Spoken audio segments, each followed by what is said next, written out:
Асқан асыл сыйлық.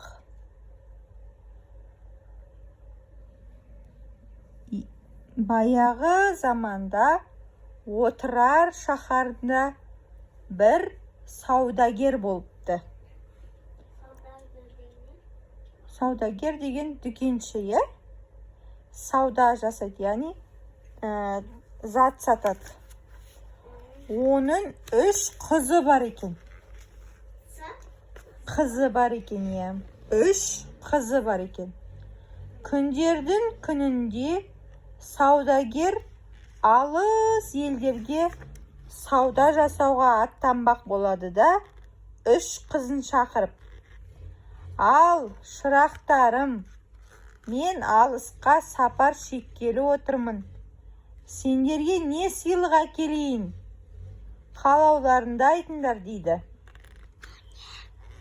Сыйлық: "Әке, маған бір тізбек ең асыл маржан әкелсін." Біреу айтады: "Әке, маған бір тізбек ең асыл маржан әкелерсің" дейді үлкені.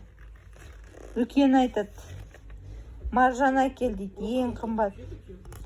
"Ал маған" дейді ортаншысы, "көйлектің ең әдемі жібек әкел" дейді.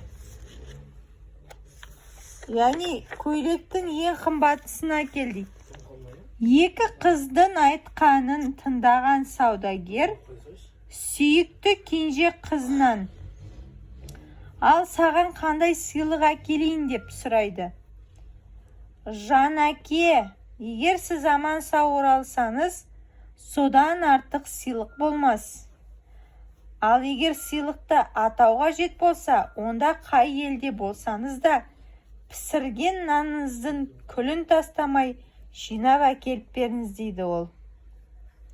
Пісірген наныңыздың күлін дейді. Яғни нанын пісіргеннен кейін күл қалады ғой, отынның күлі.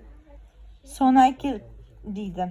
Саудагер қызының тілегіне таңданғанымен қарсы сөз айтпайды. Әр елді аралап саудагер ұзақ жүреді. Қайтатын мезгіл таянғанда қыздарының тілегін орындап, бағалы сыйлықтарын алады да елге қайтуға жиналады. Үйде қыздары оны асыға күтіп отырады. Үйге аман-есен оралған әкесі 2 қызына бағалы сыйлықтарды беріп, кенжесіне күл салған дорбаны ұстатып тұрып: "Қызым, мен сенің де тілегіңді орындадым.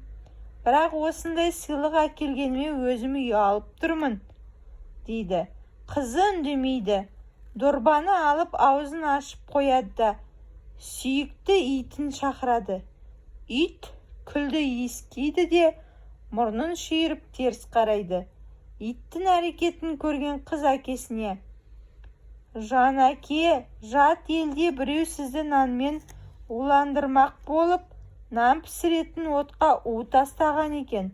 Егер осы у денеңізге дарығанда ауырып қалар едіңіз, қайтыс болуыңыз да мүмкін еді. Ал сіз деніңіз сау, аман оралдыңыз. Осы маған ең асыл бағалы сый" дейді. Саудагер бұдан соң кенже қызын бұрынғысынан да ерекше жақсы көріпті.